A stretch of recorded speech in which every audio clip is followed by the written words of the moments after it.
if you've heard that grounding is good for you, but you never understood why, this video is for you. So the first time I heard about grounding is from Dr. Jack Kruse, when he talked about getting the electrons from the ground because Earth is negatively charged. And for me, it made sense, right? The Earth is negatively charged. You put your bare feet on the ground, your body is conductive, and so you get electrons from the ground. But this was just about my understanding of grounding. And I think this is the understanding of most people. And I was so curious that I even bought a voltmeter, and I went into the park outside and I measured the electrical potential of my body with shoes on and then standing bare feet on the ground. And I also did it with the guys I train on Sunday. And so everyone understood that like something happens, but no one really understands like how it works or why it's exactly beneficial.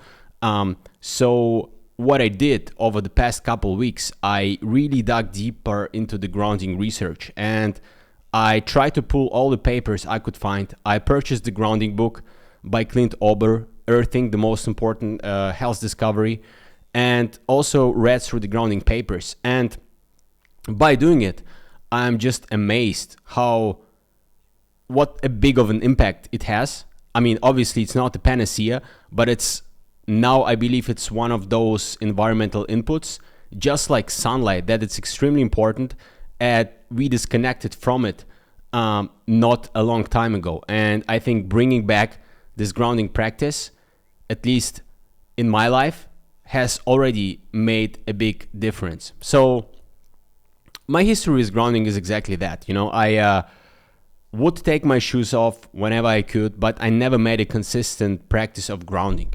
And the first thing, even before doing the research, I noticed is that when I was wearing a wearable, I noticed, and I'm not wearing any wearables anymore for various reasons, but once I did, I always noticed that even when I trained hard, my HRV would either go up or stay the same when I trained grounded. And so I understood that grounding has some sort of impact on your parasympathetic nervous system and that it can improve HRV. But this was about my understanding. And once I dug deeper into the research, I think it's very easy for people to understand why it would matter and what an impact it has when we are not grounded anymore. So if you look at people before 1960s, and this is so Clint Ober, who wrote the book Earthing, he's he's the grounding pioneer who kind of kicked off this whole grounding research. And he's in his 80s now.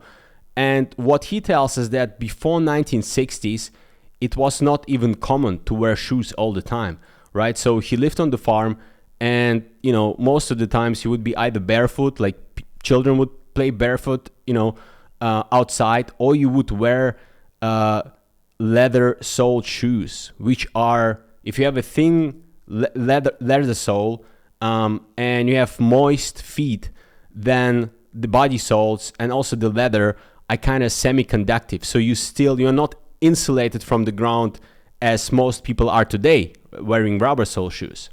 And this was the norm. Like, people had either leather soled shoes or they were barefoot outside. And then in the 1960s, all those big companies, manufacturing companies like Nike, Adidas, they started manufacturing rubber soled shoes, and this then became a trend. And to even give you an example from my childhood, when I was a child in Belarus, I remember each time I went to the village to my grandmother, she always told me each summer to take my shoes off. So basically the 3 months of summer holiday, I was running around in the forest and everywhere barefoot. Like, this was the norm. My grandmother she just told me, you are barefoot. And everyone else was barefoot as well. This was super normal. And I find the story very interesting by Clint Ober, because he was not a scientist, he was not a biologist, he was actually a cable executive. So what he did, he installed a lot of grounding rods in the cable industry, because everything in the cable industry has to be grounded so the equipment works properly. And then one day he asked the question, like, he saw all the people with those rubber sole shoes, and he asked himself, well, what happens if we disconnect from Earth, right? And then he started doing experiments on himself, and the first time he slept grounded. So what he did, he kind of created a grounding mat for himself in a way, and then connected it to the grounding rod outside, so he would get the electrons from the ground. And then he fall asleep immediately and slept through the night, and didn't need Advil to fall asleep that he needed to use before. And he was amazed, and he tested with his friends. The friends were amazed. One friend who got arthritis actually said, my arthritis pain is way down. And yeah, this was about it. And then it was early 1999, and he went into the university's library to try to find anything, if there's like anything, and he couldn't find anything. And he would talk to people, and they will tell him, well, if this is true, like if sleeping grounded would improve your sleep, it would reduce your pain, we would have known it already. Like it would have been discovered 100 years ago. And so he had real struggle to find real researchers to look into it, because they all believed like this is just nonsense. Like it couldn't be true. But the first study he did, I found it very interesting, the results he got. So he recruited around 60 subjects, and 30 subjects were grounded and 30 subjects were sham grounded. So it looked like they were grounded, but they were not grounded. And the differences between two groups were like enormous. So the grounded subjects, they woke up more rested. They reported improved sleep quality. They reported falling asleep faster. And they also reported like reduced pain and muscle stiffness and reduced chronic pains. And this kind of was the first study that kicked this whole thing off. And then the second study they did, which I find even more interesting, is that when they grounded people, I think it were 12 subjects they grounded, before grounding, the cortisol rhythm of the subjects was kind of like spaghetti, it was all over the place. So it was chaotic. And then once subject slept grounded for 30 days, everyone's cortisol rhythm normalized. And so instead of like being all over the place, now it's a very nice rhythm, where it kind of, in the early morning it starts rises and then it peaks in the early morning, then, you wake up and then it kind of, gradually slows down as it should be. So you want your cortisol be the highest in the morning and not in the evening. And so this is what happened. And then also a lot of people started reporting improvement in their jet lag just by grounding. And then what turned out that actually grounding, just by putting your feet on the ground wherever you live, it's another way to synchronize your circadian rhythm. So your body reads, this kind of vibrational frequencies, so to say, from the electrons from the ground where you live, and it then transmits this signal to your body. So I find it very interesting because everyone thinks about like sunlight being like one of the inputs, food timing being another input, but grounding is actually another input that helps your body to synchronize hormone production, to synchronize the circadian rhythm. And once I saw this study, I think it's a big one. And then another study that I found fascinating is that grounding actually reduces blood viscosity and increases the zeta potential of your red blood cells. So what does it even mean, blood viscosity, right? So the cardiologist who ran the study, Dr. Frank Sinatra, he used to tell his patients that you really want to have blood like red wine, not like red ketchup. And if you think about heart disease or stroke, like the final event in each case, you get a blood clot either in one of your arteries that then blocks the blood flow to your brain or to your heart. And so it doesn't mean that you don't want your blood to clot, because obviously you want your blood to clot in a way, right? Because this is exactly how your body protects against acute injuries, so you don't bleed out. But a lot of people are probably running around with their blood being too thick. So, and you really want to be in this Goldilocks zone.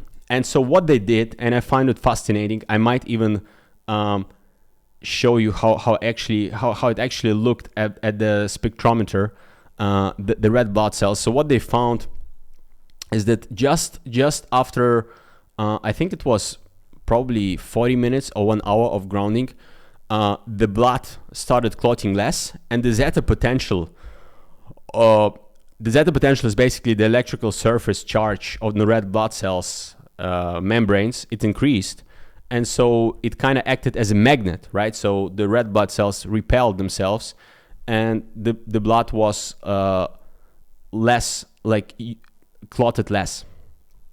And I found it very interesting. And in this study, they also tested the grounding pioneer Clint Ober, and what they found that Clint Ober, even though he traveled, he flew, he was not grounded for like multiple hours, his blood was thinner and he had higher zeta potential than the others, meaning that this cumulative effect of grounding through all those years kind of also gave him this protection that, you know, he didn't need to be grounded all the time. And I find it also like this is another argument for why you should not just ground once and you're done, or like once a week and you're done.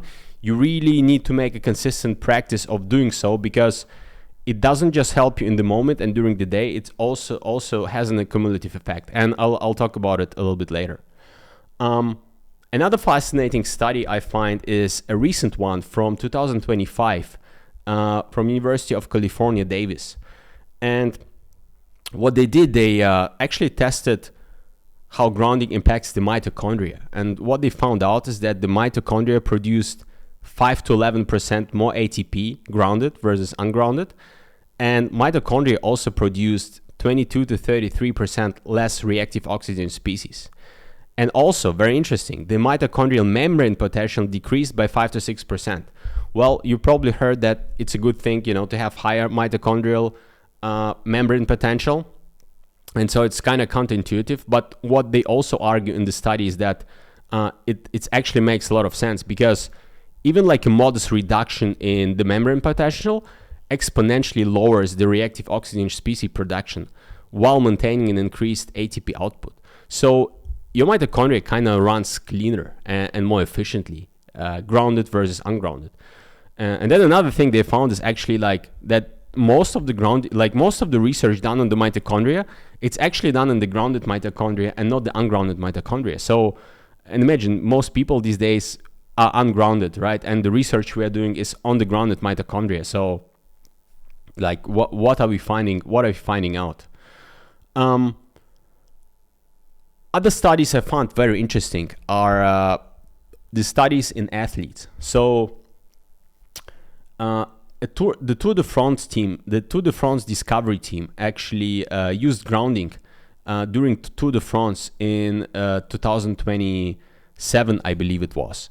And what they found with the athletes, not only did they have better recovery between the races, but also they applied grounding patches on the wounds of their athletes. And then there was one athlete and he had like a bad accident, and the doctors told him, yeah, well, you're out of the race, you cannot race the next day. And then the chiropractor who worked with the grounding pads applied the grounding pads, and then the next day he could be back in the race. And like if you read the Erding book, you see like the images of the wound before and the wound after, and so it increased the wound healing rate. And I find it very interesting. And there's another study from 2024 that actually looked into wound healing in the type 2 diabetic patients. And so the type 2 diabetic patients, you know, they have, because of the increased blood sugar levels, they have issues with wound healing. And so, you know, oftentimes they have issues because their blood is too thick, and, you know, the blood can't reach the injury site fast enough to deliver oxygen and nutrients. And as you learned, because blood decreases the blood viscosity, obviously it improved that aspect.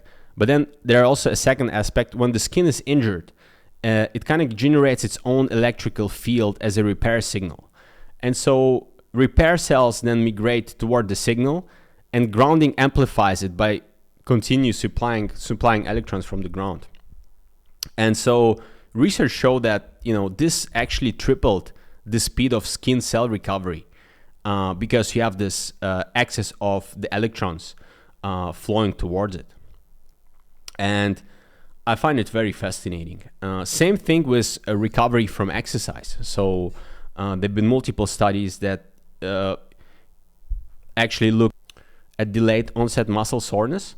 So people who are grounded, they kind of could recover faster from delayed onset muscle soreness, and also they showed less markers of muscle damage, things like lower creatine kinase levels, and less decline in strength, faster recovery, and in one study also lower blood urea levels, which means also less protein is being broken. So more of what you eat actually goes to building muscle instead of being burned for energy. So I find it very interesting. So before you might argue, well, exercising outdoors barefoot, or exercising in the gym in your shoes, doesn't make a big difference, but actually it does, because not only are you recovering faster, you also kind of building more muscle, and you are not breaking down as much muscle as you would do if you were not grounded, which I find very interesting. Let's actually talk about what is the best way to ground. So the best way to ground is actually to swim naked in the ocean, because the ocean has the salts, the minerals, the water is very conductive, and you kind of ground from, your whole body is kind of grounded, right, from all the places. The second best way to ground is actually to put your bare feet on earth. Ideally, it would be like wet grass or wet sand. And this would be the second one. Obviously, you don't want to be on asphalt because it completely blocks the grounding signal. And obviously, the third best way is to buy any of the grounding products. They're like things like grounding sheets or grounding mats. I've never experienced with one myself, and as far as I'm concerned, I think you really need to check that it works properly with your outlets and everything, because you don't want to just plug any device into your outlet, and you really want to be sure that that it works, that your outlets are properly grounded. But I think once you do, I think it could be another way to enhance your recovery and your performance, because if you look at all those grounding studies, they actually rarely, I haven't seen any study that actually lets people just stay barefoot on the ground. It's mostly with like either grounding pads or like patches or sheets, because they also then can control it, like sham grounded versus not sham grounded, because obviously if you put someone on the ground, then they know they're grounded, right? So you cannot eliminate placebo that way. So, and as I understand, going into this research, that actually if you put your feet on the ground, like you get even more electrons than, let's say, sleeping on the grounding sheet. Like, but because you sleep on the grounding sheet for, let's say, 8 hours, then obviously, the longer duration gives you kind of more electrons. But if you just put your feet on the ground for like 20 to 30 minutes, it has a physiological impact. So what happens exactly when you put your feet on the ground? So in the first 1 to 3 seconds, obviously, your electrical potential changes. But then in all the studies, they found that it takes around like 20 to 30 minutes to see the physiological changes. So a lot of people think, oh, well, maybe I'll just stay on the ground for like 5 seconds and then I'm grounded and I got all the benefits and I'll go on with my day. But actually, no, you actually need to stay on the ground for like 20 to 30 minutes. So what I started doing now is that in the morning when I meditate, I will go outside and I'll find a place where I can sit on the bench, meditate, put my bare feet on the ground, on the grass, and also get the sunlight simultaneously. And I do another session like this in the evening, because I meditate twice a day. And I'll just sit in the park, I'll take my shoes off and I'll meditate. And what I found, and there have been also studies showing it, that My meditation is deeper, and I feel very calm afterwards. Like, it's a sense of calmness. You're just in the moment. I mean, I've been meditating outdoors for a long time, and now that I added grounding, it changes the feeling. Like, the meditation is definitely deeper. I definitely can feel that. And what I also realized with sleep is that I fall asleep way easier. I actually started sleeping way longer, like half an hour longer than I usually used to. And I don't wake up in the middle of the night. I just sleep through. I think because it synchronizes the cortisol rhythm, and it also synchronizes your circadian rhythm, and it also, some studies show that it improves HRV, so it also activates your parasympathetic nervous system. Your body is just more calm and balanced, and this helps with sleep. Like, this is how I think it works. And so I think it's one of those tools. A lot of people, they want to add more things, more supplements, more devices. But this is one of those things that it's very easy to execute on a daily basis, even if you do it just in the morning for like 20 minutes, 20 to 25 to 30 minutes. And it will give you the benefits. And also what happens if you do like long enough, for 2 to 3 months. So if you've never been grounded, you kind of think of your battery as kind of discharged, and the more you do it consistently every day, the more the battery fills. So then after 2 to 3 months, you can imagine your battery being already filled. It doesn't mean that you can stop and not do it. Like, it requires consistent practice, but then you kind of have more like insurance. Let's say if you're like flying or wherever and you haven't grounded for a day or so, you still have this reservoir of electrons in your body, which I find very interesting. So the bottom line is this: the best health interventions are often not new technologies. They're restoring the environmental inputs your biology evolved expecting. So if you found this useful and you want to go deeper, I put together a 5-day email course on building all-day energy and focus from the mitochondria app. Link is in the description. No pressure, but if you want to take a step further, it's there. See you in the next one.